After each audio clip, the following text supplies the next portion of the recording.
Bonjour à toutes et à tous, bienvenue dans le podcast La Source, salut Big Rusty. On est dégoûté parce que Nassourdine Imavov commençait extrêmement bien contre Chris Curtis. Il a même fait tomber un record. Nassourdine sait que jusque là, Chris Curtis était à 100% de défense de takedown à l'UFC. Et le record est tombé dès le premier round pour Nassourdine Imavov. Et malheureusement, le combat s'est terminé sur un no contest, donc résultat sans décision, suite à un coup de tête involontaire entre les deux hommes. Et Chris Curtis, malheureusement pour lui, ne voyait plus de l'œil droit.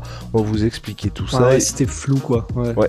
Et donc finalement, c'est le médecin qui est entré dans la cage, qui a dit qu'on arrêtait, et l'arbitre Herzog qui a officialisé cette décision et la fin du combat. Fin de combat frustrante qui forcément pour la suite de la carrière immédiate de Nassourdine pose quelques questions.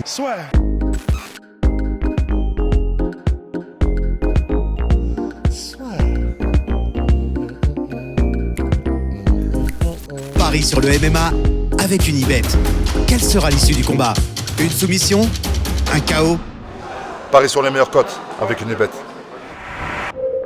Alors oui Rust, jusqu'à l'arrêt prématuré du combat, c'est très très frustrant parce que Nassourdine était en véritable contrôle total.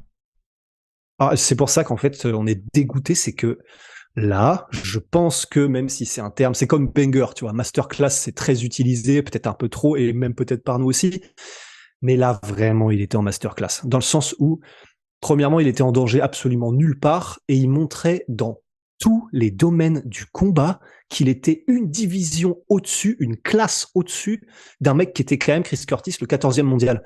Et franchement, il a fait des trucs là, Nas. En fait, je suis déjà premièrement dégoûté parce que là, non seulement il le dominait dans tous les domaines, il était en masterclass, mais le moment où il y a eu le choc de tête, c'est vraiment le moment en plus où il commençait à lâcher sa boxe de plus en plus et à intensifier un peu les échanges. Et parce que jusque là, en fait, il était en contrôle total, mais du coup, il y allait tranquille, genre voilà, un peu calculé, tranquille. Il commençait à placer vraiment ses armes par-ci par-là. Et les gars, tu vois, t'as noté le fait qu'il a mis fin au 100% à l'invincibilité en takedown de Chris Curtis. En plus, il n'en a pas fait un, il en a fait plusieurs des takedowns.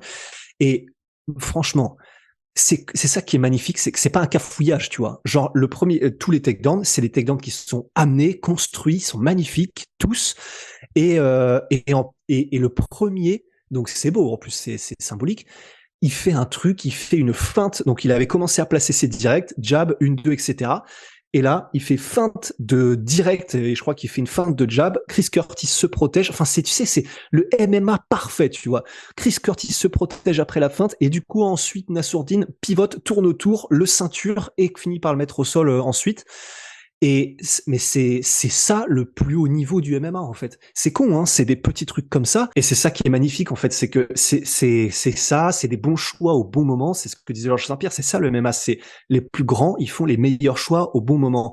Et ben là, Nassourdine, c'était ça pour la première mise au sol, parfaitement construit, c'est magnifique. Là, il y a des moments, tu sais, où il fait des trucs genre, il commence à placer un peu ses directs, et à des moments, en gros, il voit, soit il estime qu'il y a potentiellement du danger, ou soit machin, bah du coup, il vient, avec ses mains, il contrôle tout simplement les poignets de Chris Curtis, et là, il se dit, ok, moi je suis à bonne distance, lui un peu moins, et là, il avance, boum, en continuant de contrôler les poignets, et bah, et il cale un petit coude.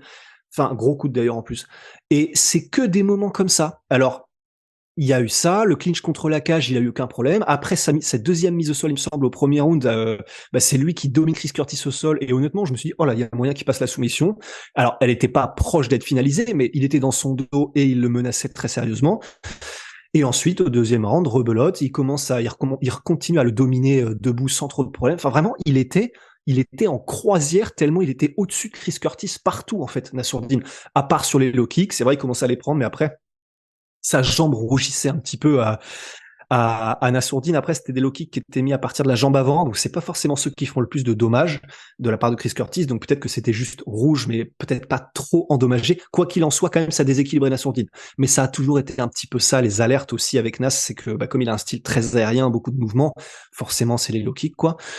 Mais à part ça, c'est tellement frustrant parce que du coup le choc de tête il intervient parce que effectivement Nassourdine il commençait encore des bonnes décisions à faire des 1-2 des directs et ensuite Genre, il fait boum, bras arrière, et ensuite il arrive et il avance sur son adversaire pour empêcher la riposte, pour fausser les distances et pour aller en clinch avec Chris Curtis. Comme ça, il met son 1-2, il est en sécurité tout le temps, il arrive en clinch. Enfin, voilà, impeccable, parfait. Et sauf que du coup, comme il commençait effectivement à mettre la tête en avant et à et à amplifier son mouvement lorsqu'il faisait des 1-2, bah, c'est ce qui a causé aussi le choc de tête parce qu'il a continué à réavancer sa tête dans un échange avec Chris Curtis. Et là, les deux têtes se sont rencontrées, ouverture immédiate, grosse coupure juste sous l'arcade de Chris Curtis. C'est le pire endroit parce qu'en fait, là, déjà, premièrement, ça a rendu sa vision floue. C'est ce que disait Chris Curtis. Et en plus de ça, bah, le sang aurait commencé à couler. Et c'est un peu comme si tu avais constamment quelqu'un qui te met un jab, en fait. C'est-à-dire que quand le sang coule dans ton œil, tu es soit obligé de l'enlever, mais du coup, ça te fausse complètement, soit tu vois rien. Enfin, c'est l'horreur. Donc, c'était vraiment pas très bien placé, effectivement. Et c'est sur le fait que c'était flou et que l'arbitre a entendu Chris Curtis dire bah, « je vois flou de cet œil-là », qu'il a appelé le docteur et qu'ensuite, ils ont décidé de terminer le combat. Et du coup, bah voilà, on termine comme ça sur la béquille et c'est ultra frustrant. Et je finirai sur ce truc-là et je te laisse la parole, mais sur le fait que bah c'est chiant parce que si ça se trouve là, du coup, ils vont vouloir le reprogrammer assez vite, on espère. Mais s'ils le reprogramment, c'est frustrant parce que là, ils vont avoir le temps de faire tous les réglages par rapport à là où ils ont été dépassés, l'équipe de Chris Curtis. Et c'est pas juste quoi, parce que là, Nassourdine était arrivé, ils étaient arrivés parfaitement préparés avec Fernand, avec tout son camp d'entraînement, ils avaient fait ce qu'il fallait, ils étaient au-dessus. Et bah voilà, ça donne l'occasion potentiellement à Curtis et son clan de faire des ajustements, alors que là, il était en croisière quoi. Eh oui, Big Rusty.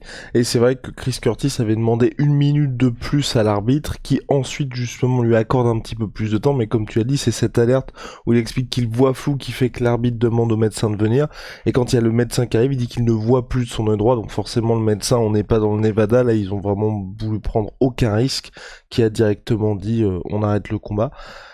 C'est dommage, on ne sait pas où on va, parce que c'est vrai qu'on se posait la question avec Rusty, c'est généralement ce que me disait Rusty en off, c'est que l'UFC va reprogrammer ces combats-là, là dans la majorité du temps, mais c'est vrai que là pour Nassourdine, il y avait en ligne de mire aussi l'UFC Paris, donc forcément, si l'UFC reprogramme, ça va être dans quelques semaines. Dans quelques semaines, vous êtes pas à l'abri qu'il y ait une guerre, donc forcément pour l'UFC Paris c'est en péril, ou alors, et c'est là que vous vous rendez compte que Big Rusty a peut-être un avenir en tant que matchmaker, c'est de reprogrammer ça à l'UFC Paris. Mais là encore, enfin tu vois, je trouverais ça enfin, je trouverais que ça fait 2 années de suite où Nassourdine, on le met juste parce qu'il faut Nassourdine, parce que déjà quand il y avait Joaquin Buckley, pour lui c'était plus un combat parce qu'il voulait être à l'UFC Paris, il y avait personne de disponible, on lui avait mis Buckley où il y avait vraiment un grand écart en termes de classement, je crois qu'il était pas classé. il était pas dans le top 15 mais il était genre 24e mondial et Nassourdine lui était classé. Là pour lui, je pense que c'est dommage et surtout d'autant plus dommage comme tu l'as dit, après la performance qu'il faisait là, c'est très difficile de réitérer ça, parce que même s'il s'impose à l'UFC Paris, je pense que ce sera pas dans les mêmes conditions aussi. Ouais, c'est ça. Et puis, ce serait trop frustrant, en fait, qu'il n'y ait pas de sentiment de progression.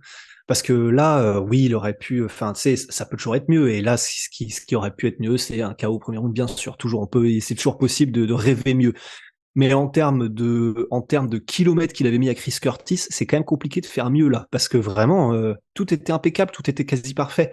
Et si jamais c'est reprogrammé pour l'UFC Paris, il y aura vraiment cette sensation qu'on pédale dans la semoule, qu'on n'avance pas.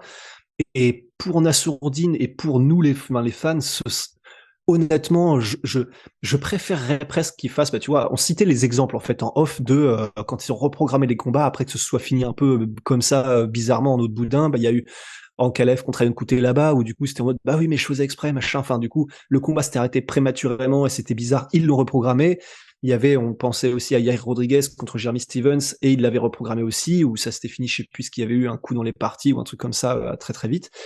Mais il y a aussi l'exemple que tu citais de Leon Edwards contre Belal Mohamed, où là pour le coup, bah ils ont même pas voulu faire le rematch entre Leon Edwards et Belal Mohamed parce que là ça aurait été faire du surplace et ça servait absolument ça ne servait personne, aucun intérêt. Et du coup ils avaient fait passer Leon Edwards à la vitesse supérieure directement. Honnêtement, j'espère, je croise les doigts parce qu'il y aura probablement une conférence de presse de Dana White, on le saura du coup, mais qu'il reprogramme, enfin qu'il fasse un combat mieux classé pour Nassourdine, pour l'UFC Paris. Et oui, ça fait chier et Curtis et le camp de Curtis gueuleront. mais qu'on passe directement à autre chose que Chris Curtis. Et je dis pas qu'il aurait gagné à coup sur le combat, Nassourdine, parce qu'on était à moitié du deuxième round. Mais bon, même si ce serait pas juste, et même si je suis d'accord, Curtis, il peut très bien dire, bah attendez, vous foutez de moi ou quoi? Moi, j'avais prévu des trucs pour le troisième round, je commençais à comprendre, et je commençais à capter son rythme et tout, et ce qui est peut-être vrai, tu vois, on n'en sait rien. Mais ouais, ce serait chiant pour Curtis, mais moi, je suis personnellement, parce qu'on n'est pas objectif et chauvin un petit peu, mais aussi parce qu'on a envie que Nassourdine avance, et que là, il avait l'avantage, bah, qu'il lui mette un mec mieux classé petit que Jack lui Hermanson, pour c'est Paris. Voilà. Ouais, ça fait chier parce qu'il a aucune hype, mais Hermanson, Mais pour le classement. ouais, pour le classement. Allez. Ah non, moi, il me fait rien. Moi, il me fait rien. C'est uniquement pour le classement. Ouais. Moi, c'est uniquement pour le classement. Ou alors si Alex Pereira s'impose, quoi. Direct en light heavyweight. Je plaisante. Non, mais je crois que le problème, c'est que là, la plupart des middleweight se retrouvent bookés, là, dans les mecs qui sont bien classés. Ou sinon, il y a peut-être, j'ai peur de dire des bêtises, Derek Bronson. Mais Derek Bronson, aux dernières nouvelles, il était en plus sur la fin. Donc, affaire à t'as pas grand chose à gagner, quoi. Ouais, exactement. Bah, encore une fois, sa place dans le classement, quoi. Ouais. Donc bon. En tout cas, à suivre, soit ça, soit enfin le combat qu'on veut tant, c'est celui contre Gastelum. Qu'est-ce que tu fais aussi? Mais même ça, je suis plus chaud. Pardon. Même ça, je suis plus chaud, moi, en soi.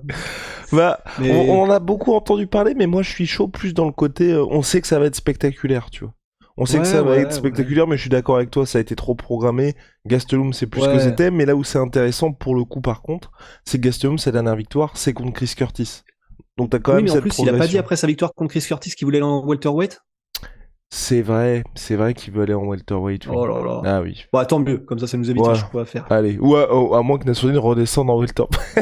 Mais bref, on va voir ce qui va se passer pour Nassourdine. En tout cas, jusqu'à l'arrêt prématuré du combat, c'était une très belle performance de sa part, forcément frustrante, mais honnêtement, on vous invite à regarder le combat jusqu'à l'arrêt parce que c'était très très beau ce que faisait Nassourdine.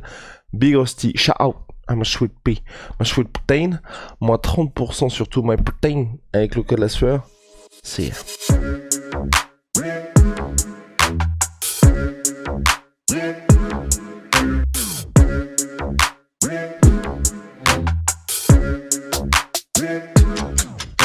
I'm fucking coming for you!